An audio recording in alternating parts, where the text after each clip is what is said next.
the newsagents. Mr. Speaker, can I remind the Prime Minister of the Nolan Principles, which are meant to govern the behaviour of those in public office? They're these: selflessness, integrity, objectivity, accountability, openness, honesty, and leadership. Instead, what do we get from this Prime Minister and this Conservative government? Dodgy contracts, jobs for their mates, and cash for access. And who's at the heart of it? The Prime Minister, Major Sleaze, sitting there. That was, of course, Keir Starmer as leader of the opposition, berating the then Prime Minister, Boris Johnson. It is astonishing how quickly the Tories would have it that the boot is on the other foot now, that it is Keir Starmer who is acting in a sleazy way with all these gifts, and perhaps the way he is running his government with cash for access accusations as well. There is a big difference, of course. Starmer has declared every single one of those free gifts. It is all within the rules. And yet the case he has made is against sleaze. And right now, there are questions for this Labour Prime Minister to have to answer. Welcome to the newsagents. It's John. It's Emily. And for the most part, the rules have been followed. It is just the question of, does this pass a smell test, what Keir Starmer is being accused of? And essentially, it is that he's taken kind of bucket loads of freebies, whether it be clothes, whether it be glasses, whether it be boxes at Arsenal football ground, whether it be Taylor Swift tickets that all have a monetary value. And is he just being labelled now by the Tories as Mr. Freebie? So Sam Coates at Sky News has done a kind of, abacus adding up of who has received what. And he puts Keir Starmer as the recipient of over £100,000 worth of free things, which is more than double the next person on the list, who is the Leader of the Commons, Lucy Powell, on around 40,000. And this goes back to 2019. So you can argue that as Leader of the Opposition, he was receiving stuff quite happily that actually he hasn't done as much of since he became Prime Minister. Most of this was before July, and yet some of it was since becoming Prime Minister. And I guess you're right. The question is, if you set yourself up as a different kind of politician, as somebody who's sick of the Tory lies, sick of the Tory sleaze, sick of the idea that their snouts are in the trough, or whatever we used to use, that phrase at the time of the MP's expenses scandal, then why would you do it? He doesn't need that stuff. He doesn't need the extra money. He doesn't, he could quite happily do without these headlines right now going into the Labour Party conference. And I guess the question is, either he has to stick it out and say, I did everything by the rules. If you want to change the rules, then change the rules, but that's not on me. Or he has to say, yeah, I get it. I've just cut winter fuel allowances for pensioners. This does not look great. Look, one of the charges that we heard about Keir Starmer in the lead up to the election is that he was politically naive a lot of the time, that he didn't kind of quite see things for what they were. His party management was cack-handed at times. I mean, look, he won a stunning election victory, but there was a sort of feeling that he just kind of didn't think in that strategic political way. And you could argue that this is an absolute symbol of this. He thinks he's obeyed the rules, fine. Well, he has. He has actually followed the rules. I'm not suggesting in any way that he's broken the rules. But, you dress yourself, I dress myself. We don't expect to get someone to come in and pay for our clothes in that sort of way of a wealthy benefactor or donor. Except I guess what you'd say, right, and this is not an excuse, I'm just trying to put it in the broader political context, that all parties are basically supported and funded by donors, right? So is there a difference between money spent on a campaign leaflet and money spent on the Prime Minister's wife when she has to go and do a walkabout? It's a very odd kind of equation to be doing. But why if somebody's donating to the party, I guess you would argue, can I not spend it on the outfit that my wife has to wear to be paraded around at my side? I saw a comment from a right-wing commentator which I absolutely agree with, which is this, that maybe there should be more support given to the Prime Minister, and particularly the wife of the Prime Minister or husband of the Prime Minister, because they are very much public figures. They are on display at various different events, and the level of support that exists, and it goes back, years and years and years. Now, fine, if you very, very wealthy, like Rishi Sunak was, that there is no need to worry about money. Or if you're a fashion designer, sort of easier for Sam Cam. Yeah, exactly. But if you're just an ordinary person and you feel you can't just go out in the same frumpy outfit or whatever it happens to be that you've worn at 6 previous occasions, then maybe there just does need to be something. I've always thought it was ludicrous about, the complaints that were made about private jets. Now, the Prime Minister, of course, they're going to fly on private jets. I mean, I remember the first conference after David Cameron won the election. It was really interesting because Samantha Cameron appeared at his side on the stage, and she wore an amazing dress. She always looks amazing. And people did the whole Google, where's this from? Where's it from? Oh, wow, it's from Marks and Spencer. And she was sort of credited with having, ordinary taste and high street taste and, sort of good old English Marks and Spencer. And then somebody sort of went a bit further and was like, oh, actually, she had that fitted. Right. So what you would then spend on the tailoring of an ordinary high street dress is probably 3 times, what you'd actually spend on an outfit kind of thing. So it was an act even then to try and be normal, appear very normal, but obviously, you kind of want to look right on stage. Of course you do. And I just think so. I think that Keir Starmer's made a mistake here. I just can't see any other way of describing it. It just looks and sounds terrible at a time. Starting from where? So this is what I'm going to say to you now. So you don't take the Arsenal box, right? You don't take stuff which makes you look like you are exceptional. I think the clothes are the thing. I think that you get people. What about borrowing? He borrowed the donor's flat, right? The guy owns, I think I read, an £18 million penthouse. Nice little corner of London, probably. Nice little gaff. Are you allowed to have your meetings in somebody else's penthouse? No. It's just, no, don't do it. Don't do it. It makes you look like you're in hock. It looks like you are being bought by somebody who's very, very wealthy. I mean, all the political parties Well, then I think it stinks. And I think that is But that's how political parties run. But if you are Keir Starmer and you've said people are sick and tired of the old politics, of these people with their noses in the trough, etc., etc., etc., then I'm sorry, it's incumbent upon you to behave differently. Taking freebie clothes doesn't wash. I'm afraid that, the people... So then you're saying, so the Conservatives can have, Frank Hester or whatever. But I think it applies even more. If you're if you've made an example of the Tories in the way that Keir Starmer has, then to be seen to be doing this and taking freebie clothes and designer thises and designer that's, it's not a good look. That's all I'm saying. It's within the rules, and the rules may need to change. It is not a good look. So the question is now, what would you do? Would you say, this will blow over, this is all happening because it's 3 days to go before my party conference?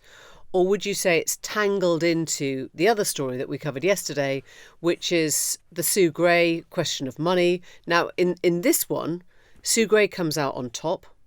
I was actually listening to Emma Barnett, who sort of seemed to sum it up by saying it's the first time, we've ever heard of the woman actually earning more than the man in this occasion. But she is his chief of staff, and she is getting paid £3,000 more. Is that a problem for Starmer? Is that a problem for Gray? Or is it just that there is noise now because they're in government and it's the party conference season and they can't find anything policy-wise that's actually tripping him up apart from this? Look, we tend to sort of do a corollary or a parallel between what happens in government and what happens in the boardroom. And it would be unthinkable that in any FTSE 100 company, the chief of staff to the CEO is earning more than the CEO. But the Prime Minister's salary is set. And against what previous people... I'm not so exercised about how much Sue Gray earns as I am by what it tells us about the toxic atmosphere at the top of government, where there are people that are so willing to brief in such hostile way so soon after winning a general election The knives are out for Sue Gray. It is unmistakable. And there is this weird kind of, she's being assailed from both sides, a pincer movement, where you've got senior civil servants pissed off that she is now bossing them around, having gone to be the chief of staff for Keir Starmer. And you have got Labour people who thought that I've been toiling in the trenches for years trying to get us from opposition into government. And suddenly this bloody woman's come in and she's eating my lunch. There you go. Bloody woman. Yeah. No, You see? I think there is an element of that. But I'm sure there is an element of that. But how is she... Who does she think she is? How is she come in? Is that underlining a lot of this? Well, I think it would be similar if it was a male civil servant. Really? I think there is an element in which these people feel, I've worked for the party through the misery years of opposition, and we've now got into power, and my desk is 3 miles away from Keir Starmer's, and the person who's the chief of staff, who was a civil servant, is right outside his room. Okay, and why haven't I got that proximity to power that she has? So what you're talking about then is a toxic culture which might have nothing to do with the story that's sort of emblematic of this, the money question, in which case, isn't the toxicity a different problem? I mean, shouldn't they just leave the salary out of it completely so that you're actually arguing about, I mean, maybe every organisation has that kind of toxicity in it, and it's whoever goes and briefs the press first. But I think I'm going to circle back to the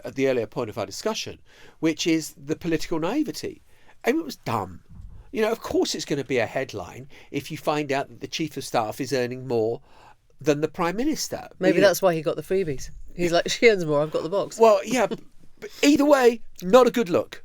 And that is the problem of Sue Gray earning, £3,000 more than the PM. Look, when the PM leaves office, he'll do book deals, he'll be on speaking tours, he will make a fortune.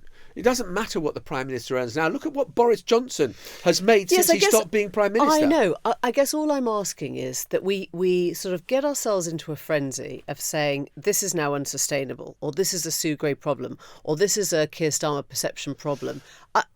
Is it? I mean, is it genuinely? That's a great question. That is a great question. I don't think we should be in a frenzy about this, because I think that this is kind of teething problems of a new administration. We talked after July the 4th about this having been a loveless landslide for Keir Starmer, and would there be any honeymoon? Well, sure as hell ain't much of one right now.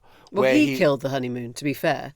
He killed the honeymoon with the first speech, which said it's all going to be bloody awful. Yeah, and I just think that there's been some political messaging that they have not got right. And I think that is part of their problem right now. They've done doom and gloom and said it's all going to be grim. And then we find out about the gifts and the freebies and the whatevers. And then we find out that the Chief of Staff is earning... I mean, the combination of it all, none of it is big potatoes in what will be the arc of the Starmer administration. You know, there'll be huge decisions that you'll have to make about the future of Britain, the future of our place in the world, the future of social policy, whatever it happens to be. I mean, that's what he'll be judged on. You can't fire a woman just for earning £3,000 more. No, and nor should they. Right. And, and part of the problem is that apparently she's very, very effective at what she does. And that is why Keir Starmer loves having her there. She's very good at getting things done. Well, in a moment, we'll be speaking to somebody who was right in the heart of the Starmer bunker. He was the man, Sam White, who had Sue Gray's job before Sue Gray. And we're going to get his sense of what all this means. Well, joining us now is Sam White, who worked for Keir Starmer in opposition from September, I think it was 21, was it, until October 22. And Sam, during your time, you helped overturn a massive Tory majority. That was part of your job in opposition.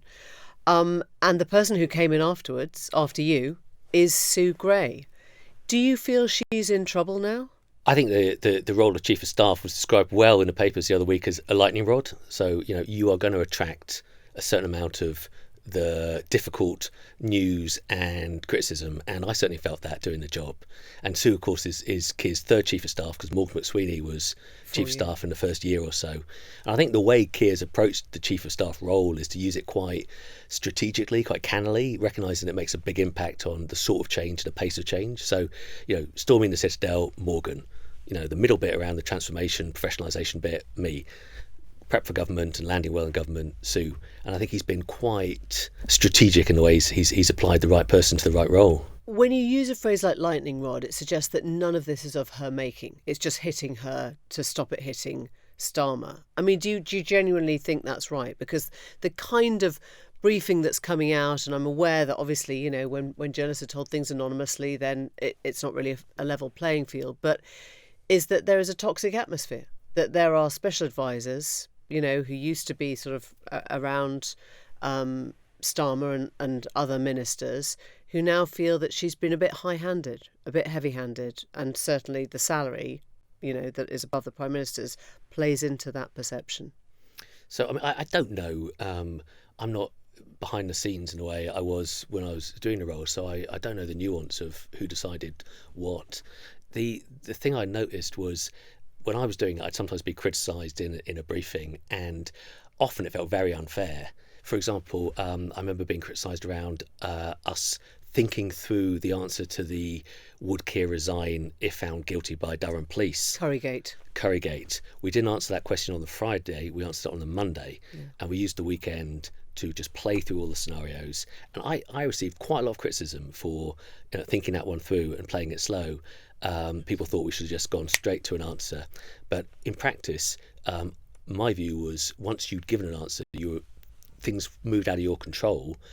You couldn't control what the police would do. The guidance was written in a quite sort of sloppy way. We were pretty confident we were right, but you ultimately put your fate in someone else's hands. And thinking through the scenarios, such as even if you were eventually found to have committed nothing wrong, it would start putative leadership contests. Because you don't want to be the last person to mobilise, like World War One. You can't be the slowest off the mark. So we knew whatever we chose, there was a problem, and we needed to think it through. And what really mattered was not doing it fast, but doing it right. Yeah. So it needed the weekend. I do remember the amount of criticism I got, including some briefings, from people within the tent about that. So if I put the same question to you about this time round, are you surprised that she's getting paid more than the Prime Minister? So, I mean, the pay of special advisors is a weird thing. I was a special advisor in the Blair Brown years, and I remember going in and they said, what were you in your last job? We'll give you £1,000 more than that, whatever that happened to be. So for some people, that was vast amounts, and for some people, it was very little. And then you could go for a pay review, which was done by, I still don't know, some part of the centre of government. And the first pay review I went for, they said, nope, we don't think you're worth any more than your starting salary. And it wasn't until about 5 or 6 years in, and I was working for the Chancellor, they kind of said, yeah, actually, we probably should have uprated your pay a while ago. So my only experience of doing it is it's quite a weird system, and it feels quite out of your control as the political advisor. But you can say that's the system, or you can say, I recognise that this will be perceived as soon as it becomes a story. Therefore, I'm going to get ahead of the media take on this. Should she have just been more canny about that and said, I don't want any headline that says I'm getting paid more than the Prime Minister, whatever the system is? Yeah, look, I don't know how these things actually shook out in practice. I think what I would have done is applied the system and gone. Even if it had meant you were paid more than Keir Starmer. I hadn't contemplated that. Happily for me, the Labour Party was flat broke when I was working for it, so we were mostly reducing roles and working for peanuts, because that was kind of where we were with this sort of broken party in the back end of the Corbyn era. So I never contemplated what would I work for in government. I think as soon as you start meddling with the process, it starts to be your thing, or rather the process has just been applied accurately to her, then fair dues. That's the way. That's exactly where the story is, isn't it? Because it's about the process and what is legal and what is within the rules, and then it's what is perceived to be naive or sleazy or whatever. I mean, if you look at the stuff that we know that Keir Starmer has declared, it's all in the record, it's all done by the book, but it still adds up to £107,000 over the course of the last 4 or 5 years. But that still seems utterly shocking to a lot of people that that this leader, I mean, he is now the leader of our country, should be taking those freebies. Yeah, I think the appropriate way to deal with this is be totally transparent about it. All of these things are judgments, and different MPs will take different judgments about what gifts they'll take, under what circumstances, from whom.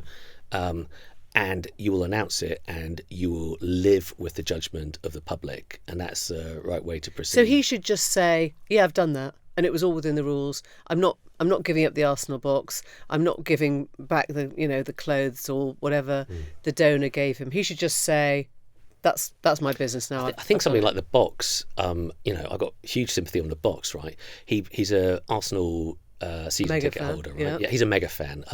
Jill Cuthbertson, who's worked for many leaders of the Labour Party, said, I've had to work for politicians who pretended to like football my whole career. It's much more annoying working for one who actually does like football. But there are a million Arsenal mega fans out there who don't have use for box. Yeah, but if the police who are responsible for your security say we can't adequately protect you sitting in the seats you paid for.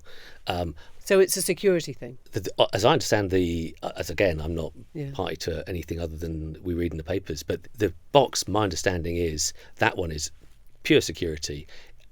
He's paying for a season ticket to Arsenal. He wants to sit and watch Arsenal. He can't sit in those seats, and the police guarantee his safety. Yeah. I've got no problem with him. What about borrowing an £80 million penthouse of a donor for events and stuff? I mean, is that fine because it's just somebody's house? You might be sitting at their kitchen table, or does that make you think, oh my God, now Labour's in the pocket of big money? I mean, you joke about the fact it was peanuts when you were there, but that's kind of an easier narrative to tell, isn't it, than we're now getting funded by these really wealthy donors.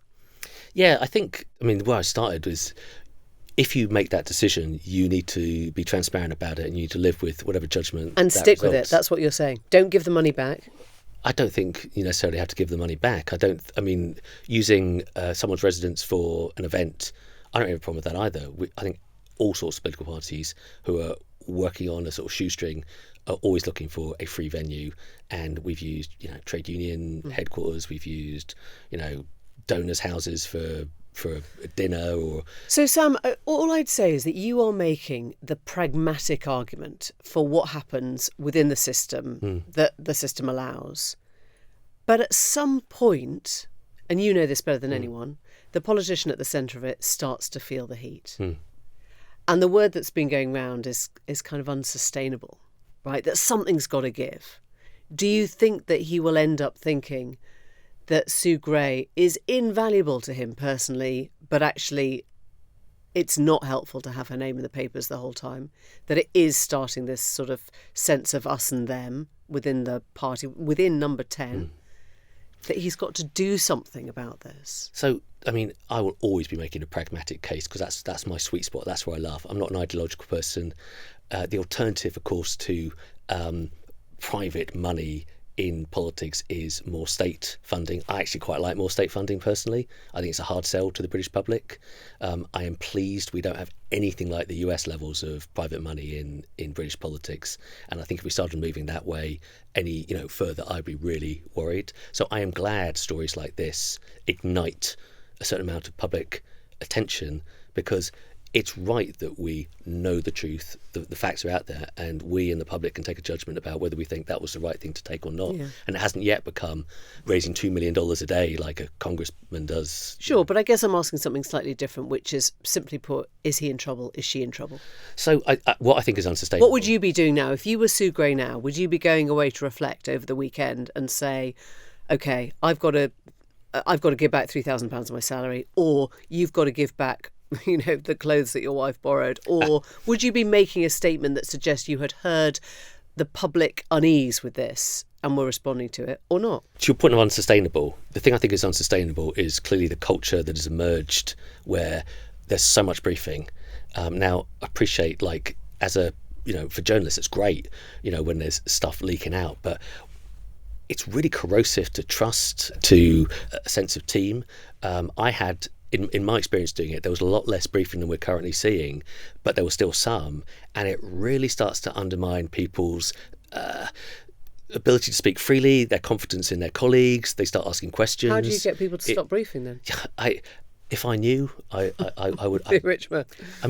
In fairness, I think a lot of things happened while I was chief of staff, which didn't actually leak out. So, yay, we did stop a certain amount of the briefing. But people brief because they're unhappy. So you can't just say, don't brief. Yeah. You have to go to the root of the problem, right? Your briefing, their briefing, or SPAD's briefing, or the civil services briefing, because they are unhappy. But I don't think you can either say, if someone is unhappy, for whatever reason they're unhappy for, that gives them license to brief. I think it's the other way around. I think you do not get to brief against your colleagues. That is never okay. And I would come down on it like a ton of bricks, because I don't think that's sustainable. I think you create a toxic culture where briefing is allowed to sort of blossom and, chip away at people's trust in each other, because without trust, this stuff gets very, very hard. Will Sue Gray be in her job by Christmas? I don't know. I mean, from my experience, when I took the job, I thought to myself, this is a maximum 18-month job for me, because either I'm going to push forward this change not quite fast enough and the project's going to crash, or I'm going to push it forward so fast that I burn through my capital in 18 months. Because you only did it for a year. I mean, I did 15, 16 months.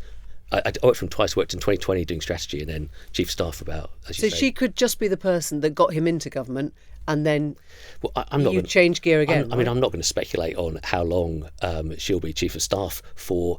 Jonathan Powell was chief of staff for 11, 12 years, but in the Tory administration, during even my 15 months of Keir's chief of staff, I had 5 opposite numbers who held the role of chief of staff in number 10. It seems to be the days, I think, of Jonathan Powell length tenures don't seem to be the case in any of the political parties anymore. It is more full contact sport. It is, I mean, it's not quite Darth Vader's flagship, but it's got elements of, I did not go into that job thinking this is a lifetime job. I made no effort to move my kids to school down from Yorkshire. I thought treat this as a project and you'll do well. Treat it like it's a lifestyle and it'll be more difficult. I don't think some of these jobs are sustainable for the individuals, especially when the nature of the job is, going back to that analogy of lightning rod, you do soak up a certain amount of the criticism in the air because you're perceived to be the most senior non-politician political figure, and with that comes a price.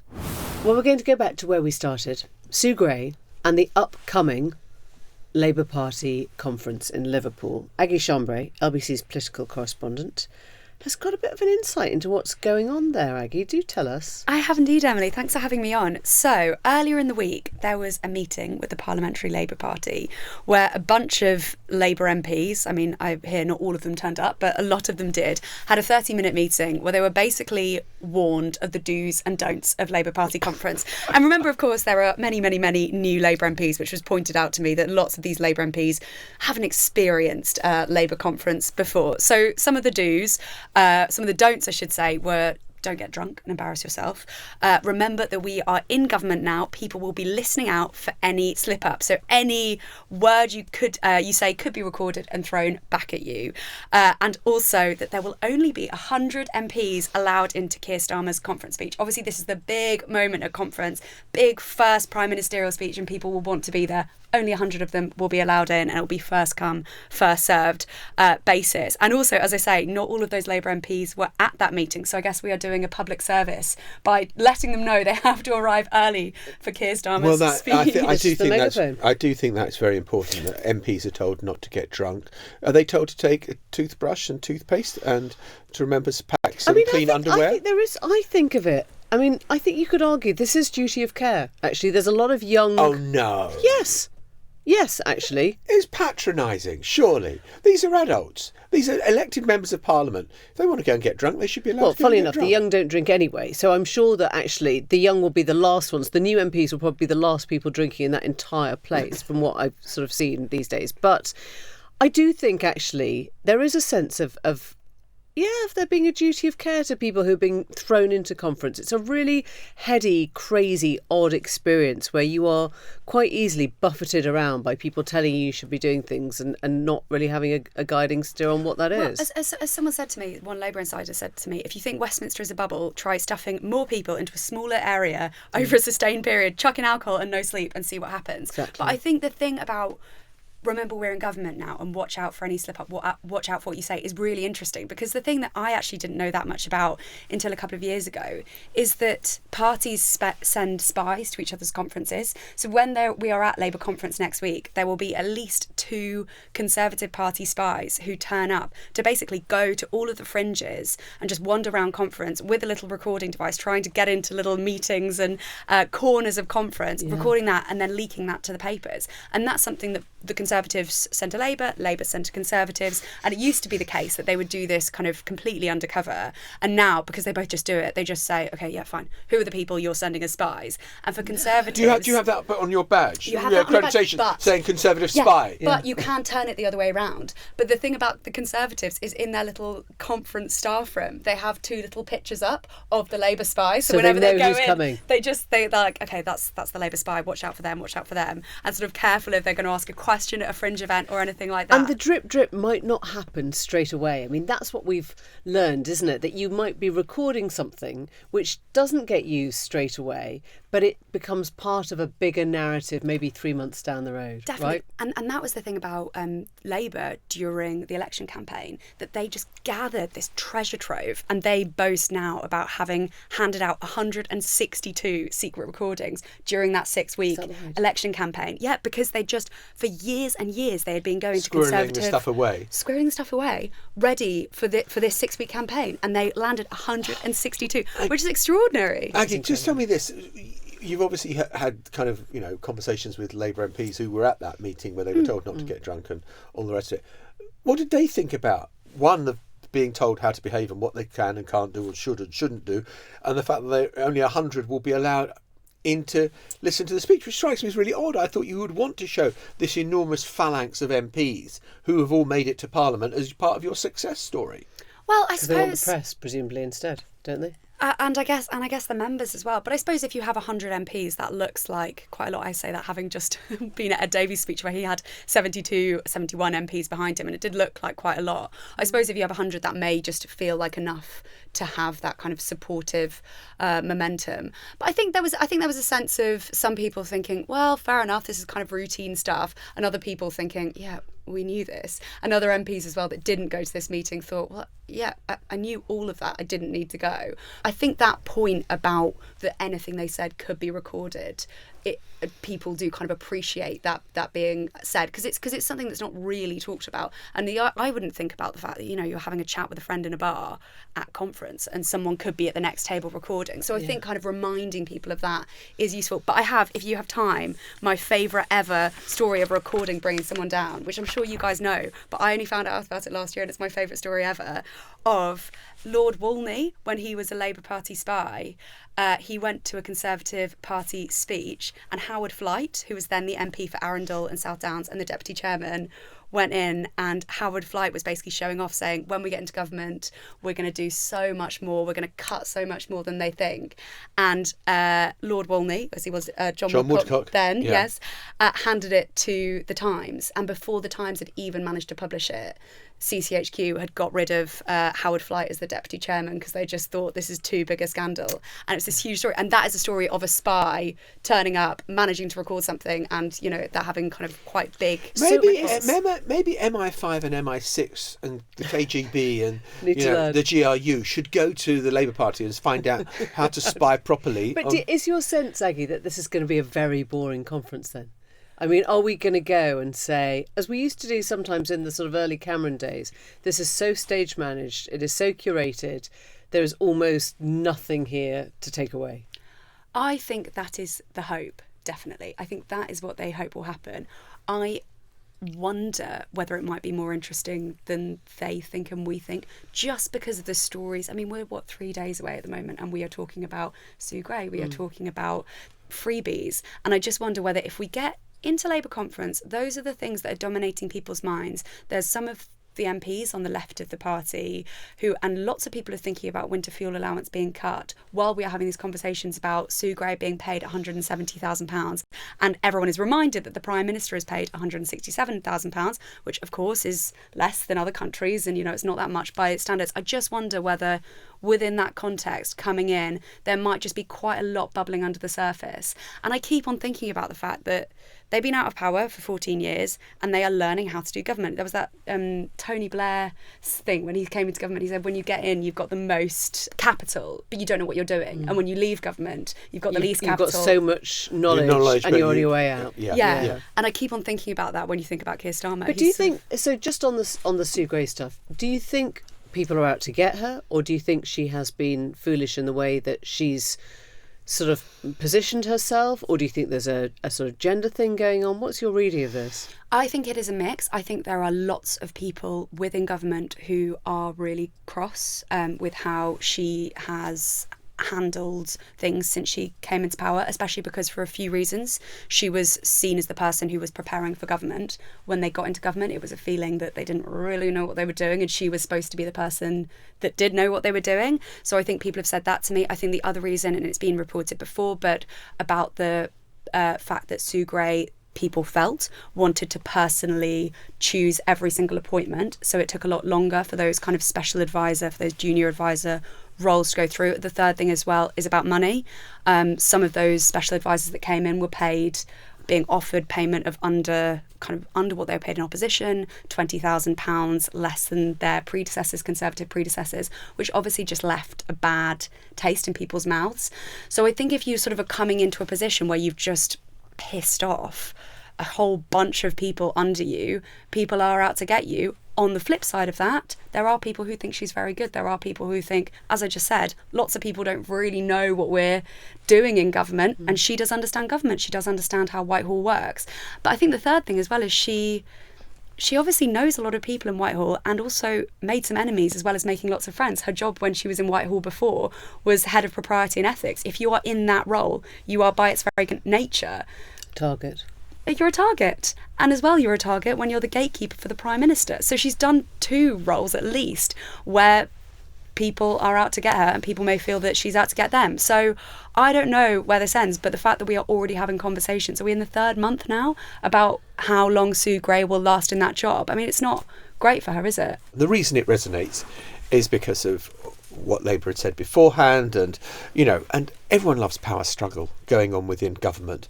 I mean, when it was Blair became Prime Minister, it was all about Blair Brown and the battles that were going on between number 10 and number 11. We know they were absolutely real. The Downing Street was trying to say, it's all, you're getting this up, the press is losing its mind over this, and then you get the autobiographies coming out and you think, oh no, we weren't losing our mind, we were absolutely on the money with all that's going on. And I bet it is very uncomfortable right now. It's just difficult, isn't it, whenever you start having conversations about the Chief of Staff?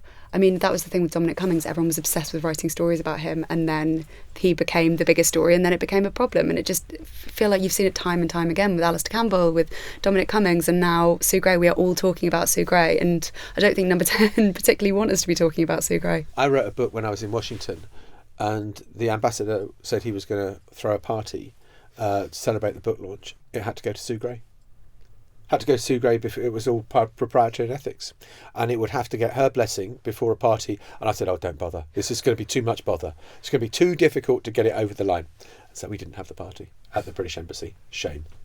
That is a shame. Yeah, so I've got it in for Sue Gray as well now.